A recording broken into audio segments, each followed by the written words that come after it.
Oh dear, oh dear, oh dear. Refereeing and the usage of VAR in the Premier League is once again on the decline and back in the mud. Hey guys, welcome back to the channel. Welcome to another video. It's been a while since we've done one of these, so once again we are talking about refereeing standards, the usage of VAR, and an entire governing body known as the PGMOL back firmly in the mud as far as what I'm concerned, after what has been another controversial weekend of some very debatable decisions in the Premier League. We should be here talking football, people. We should be here talking about high-flying Bournemouth, Liverpool reinforcing their stance at the top of the table, a relegation battle which is heating up, Manchester United picking up a win, or anything else to do with the Premier League weekend that was in what was a very exciting round of football. But instead, we are back here talking about controversial VAR and refereeing decisions that have taken centre stage yet again. We're going to be talking all about these issues and problems, and obviously most of the controversial topics from this past weekend. But before we get into all of that, I would like to remind you all to please like the video and also subscribe if you are new. Both things are always and forever be greatly appreciated. Get involved in the comment section as well. Let me know your thoughts, comments, opinions, predictions, feelings, whatever you want to call it, that I'm sure will make for great and interesting reading on this particular topic of video. So please do get involved. Would love to hear from you all. Use and abuse that comment section, people, and talk to me on this. Would love to hear from you all. But without further ado, let's get on with the video. Look, we'll dive straight into it, shall we? A bit like how Lewis-Skelly did. The big controversial talking point of the weekend obviously occurred in the game between Wolverhampton Wanderers and Arsenal at Molineux, in the game in which Michael Oliver was officiating, and he decided to send off Myles Lewis-Skelly, the young Arsenal defender, for a cynical challenge on Wolves defender Matt Doherty. If you haven't seen it yet, Wolves are trying to counter-attack from an Arsenal corner, and Lewis-Skelly just trips. He goes in. It's a bit careless, I will admit. It's a bit clumsy from him, but it's a cynical foul. I don't necessarily think anybody was really expecting Michael Oliver to brandish the red card, but he does so straight away. It's a straight red, and VAR doesn't see fit to interfere and overturn the decision of Michael Oliver. The Premier League Match Centre addressed the decision and basically said that it was serious foul play as to why Michael Oliver arrived at the decision and why VAR did not interfere in the referee's on-field judgment. I found this to be the thinnest argument known to man on this. Like I say, I don't think any Wolves player, I don't think anybody associated with Wolves was expecting a red card. I don't think anybody was expecting a red card, in all honesty, let alone the player himself. I think he was just expecting it to be a foul and a yellow card, because it was definitely a stonewall foul. It was definitely a stonewall yellow card. Nobody was expecting a red card. Not even a certain Mike Dean. And for those of you that are long-term viewers of the channel, thank you very much. But you'll know that I have a problem with the likes of Dermot Gallagher and Mike Dean. And Mike Dean said it actually wasn't a red card. Again, I will reiterate the point that it is a bit careless. It is a bit clumsy. He does go at it in a very awkward sort of way the more and more that I see it. But there's no malicious intent behind it. He's just there to be a bit of a dark art merchant, I guess you could say ironically, and stop a potential counter-attack from Wolves that would have caught Arsenal a little cold, in all honesty.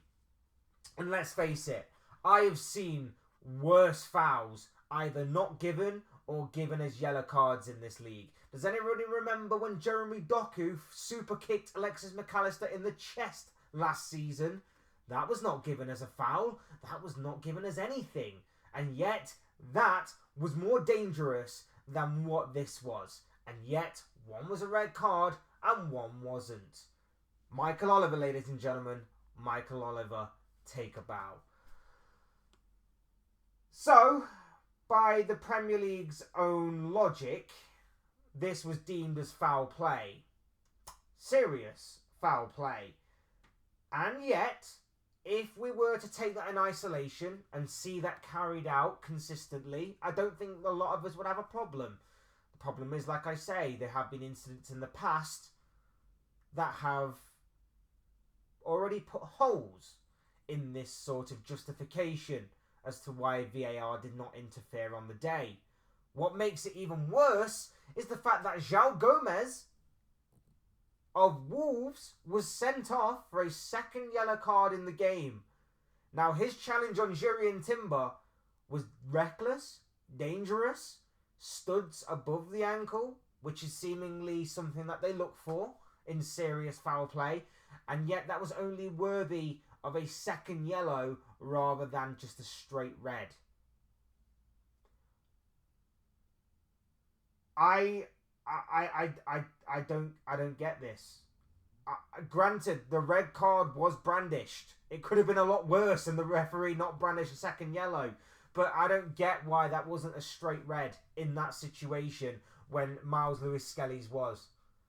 And look, I've been on Arsenal fans a lot this season. I have basically called into question why they are constantly saying there is a conspiracy against them. I don't think it is. I think it branches further beyond them.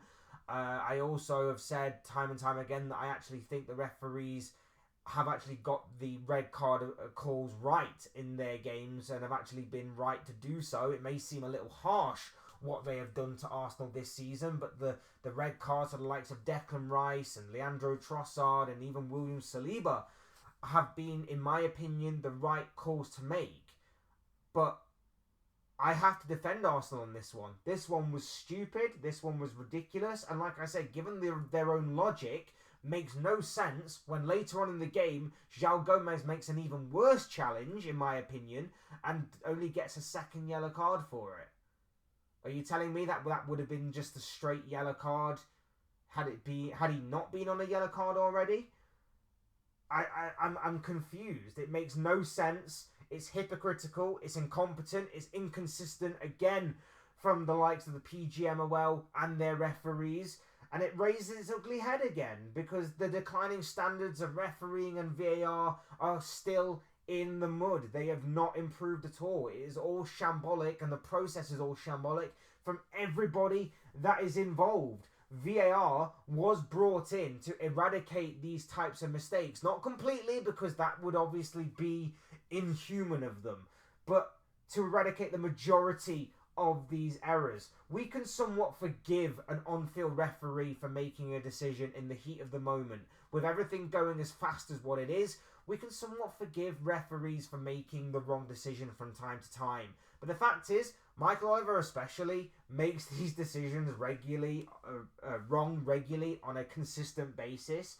And even with VAR there as a sort of safety net to try and, maybe protect the integrity of the game, to correct mistakes like this, that's not what VAR is used for anymore. VAR is there now to basically find the weakest argument possible to back the referee in his favour. It's there to spin certain things to back the referee in those types of situations. It's there to basically protect referees, protect themselves. Even though we as fans will see things differently to a referee, because we've not played the game at the highest level or whatever the case may be, all of a sudden, the referees and the officials are all right. Even though we constantly see on the likes of Sky Sports and TalkSport, the likes of Dermot Gallagher and Mike Dean ramble, babble, talk absolute nonsense for ages in favour of referees, not offering any sort of insight, not offering any sort of justification or change or anything like that. Not questioning anything, not calling into question anything, not challenging anything. They just basically sit there and they basically go, the referee's got it right. At the end of the day, the referee's got it right, and here is the most weakest and thinnest argument possible that I can present as to why I believe the referee has got it right. And often, they are in the minority. On this one occasion, Mike Dean actually said he doesn't understand why it was a red card. There's a first time for everything, I guess. But on this situation, it's ridiculous. And I would say it makes it even worse when it's Michael Oliver. Because Arsenal fans have had it in for Michael Oliver for a very long time. They feel like that he has some sort of agenda against them.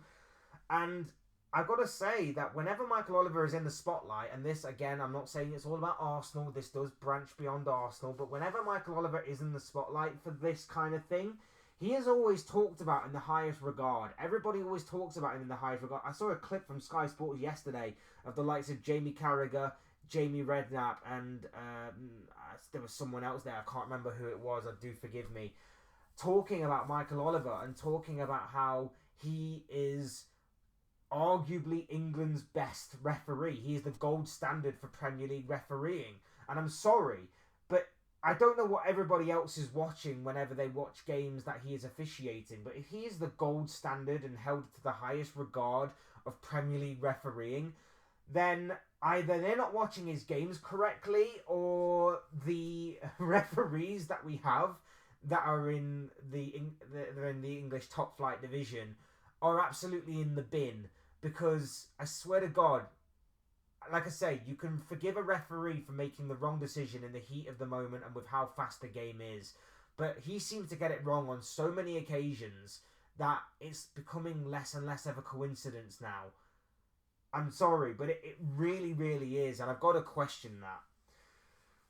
Some now may be willing to sweep this under the carpet. Some may be questioning why I am bringing this up.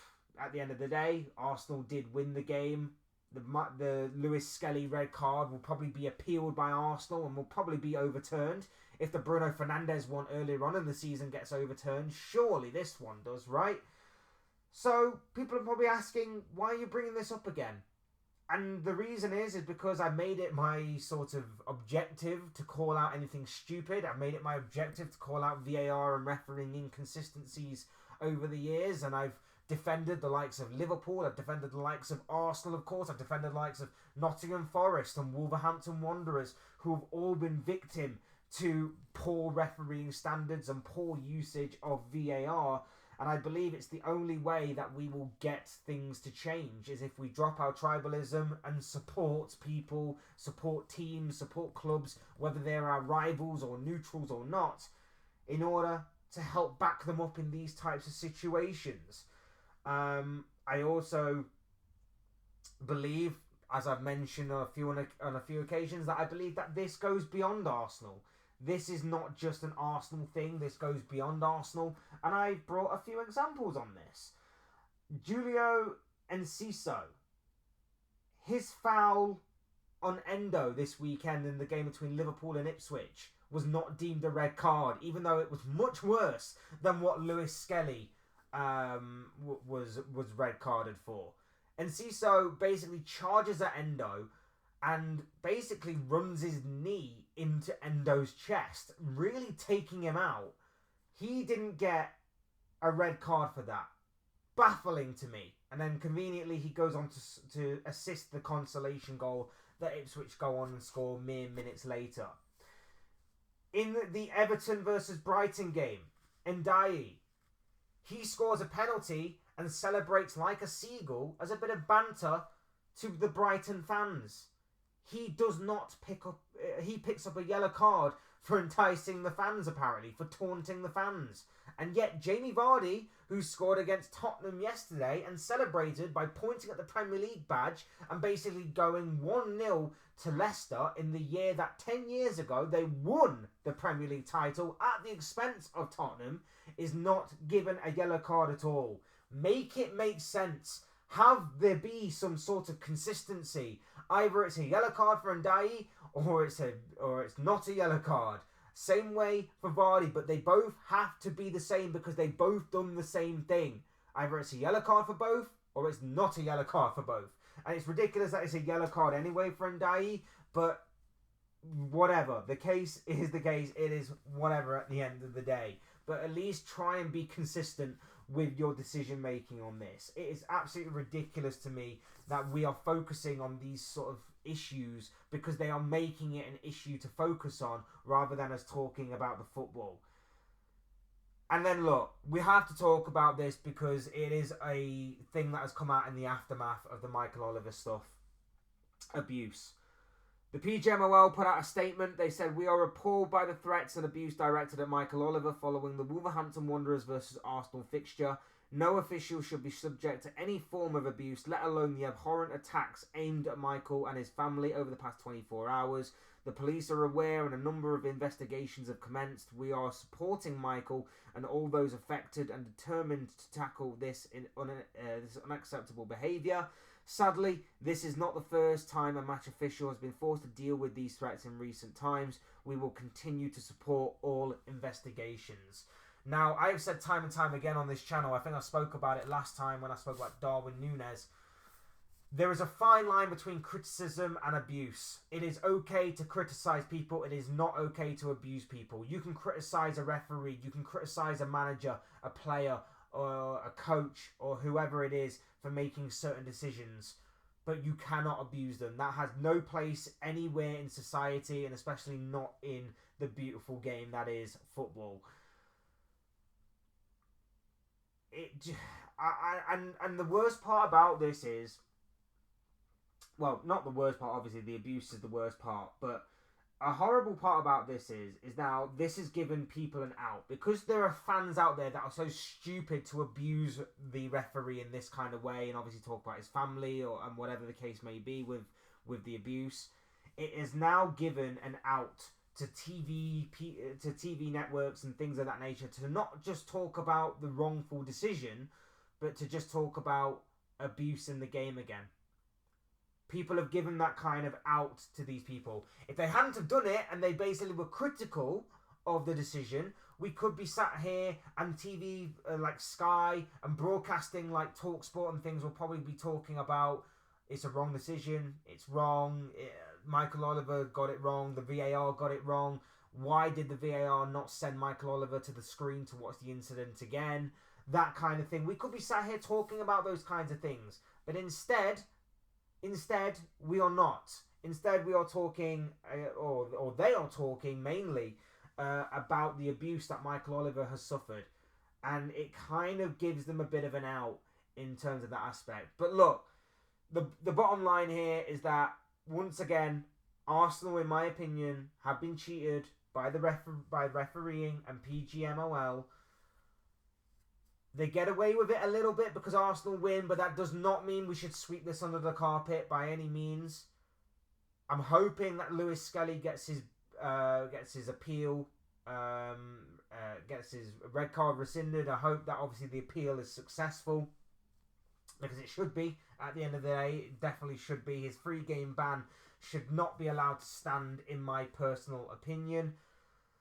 But we have to keep on calling this out, and whether they are rivals or not, we need to call this out. In my opinion, it's not a red card on Lewis-Skelly.